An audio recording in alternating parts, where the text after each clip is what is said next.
Anchoring the mind. Master, how do I anchor my mind in my current career? The master smiled gently, glanced over the class, and then turned to me, asking in return, "Do you remember what anchoring the mind is? Let me hear you recite the definition." I replied, a bit flustered, "Well, I remember it vaguely, but to be precise, please allow me to open my notes to read it.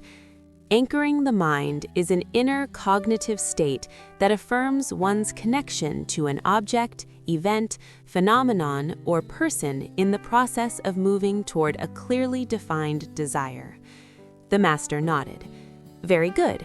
So, do you know the true difference between an ancient tree and a normal large tree?" I thought for a moment and answered, "Perhaps it's its massive size and strength, Master?"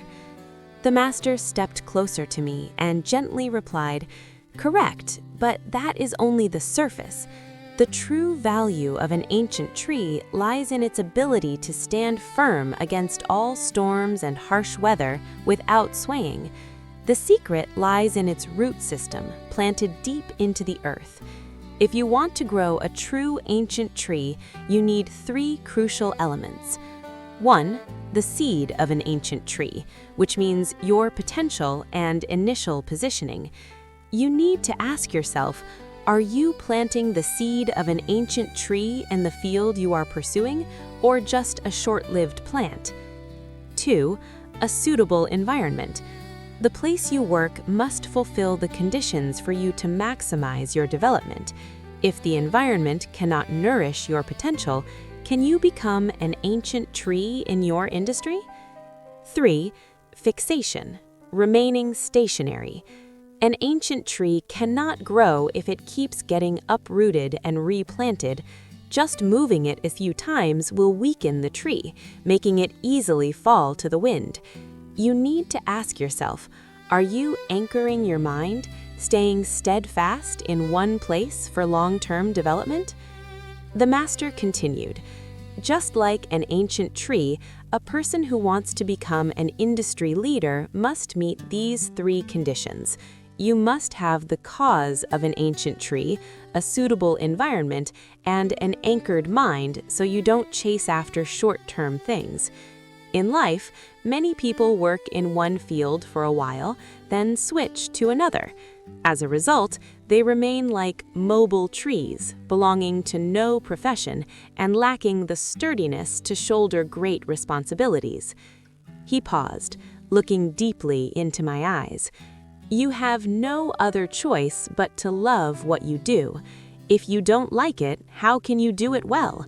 Focus on every task. Turn everything you do into joy and motivation. When you can do that, whatever you do will become the dream of others. You need to be exceptionally good at everything you do, so good that no one can ignore you.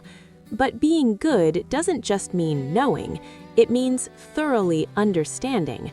When you master all the knowledge and skills in your field, you become a true expert. At that point, the value you create will automatically attract finances and opportunities to you." The master explained further, "Eventually, when you become excellent, you will realize that the energy of appreciation and gratitude within you is the true foundation for your maturity in perspectives, social relationships, and expertise. This energy not only helps you reach the peak, but also ensures financial stability, opportunities, and sustainability in your career."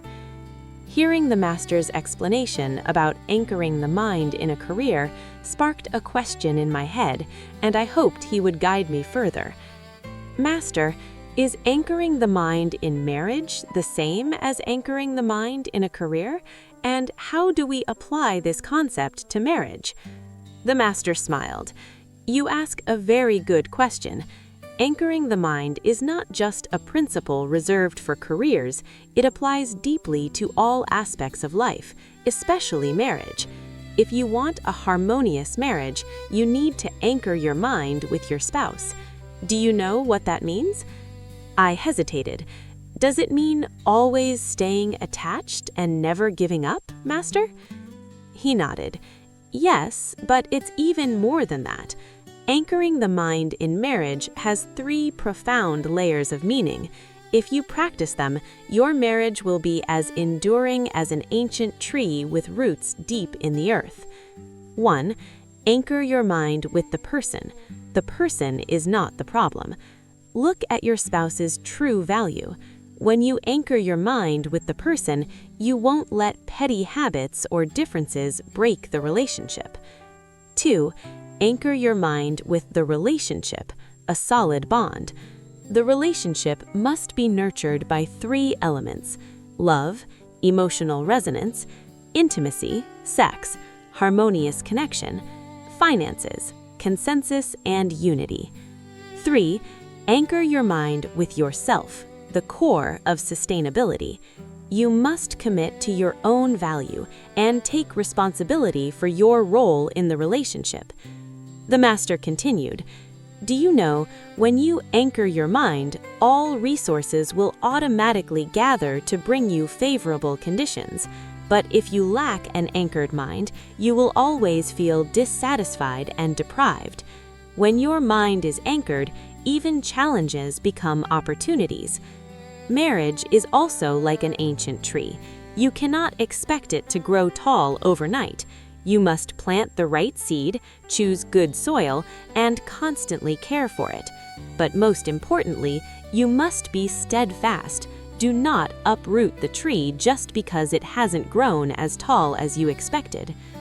Anchor your mind, and you will see that no matter how fierce the storm, the ancient tree within you will stand firm.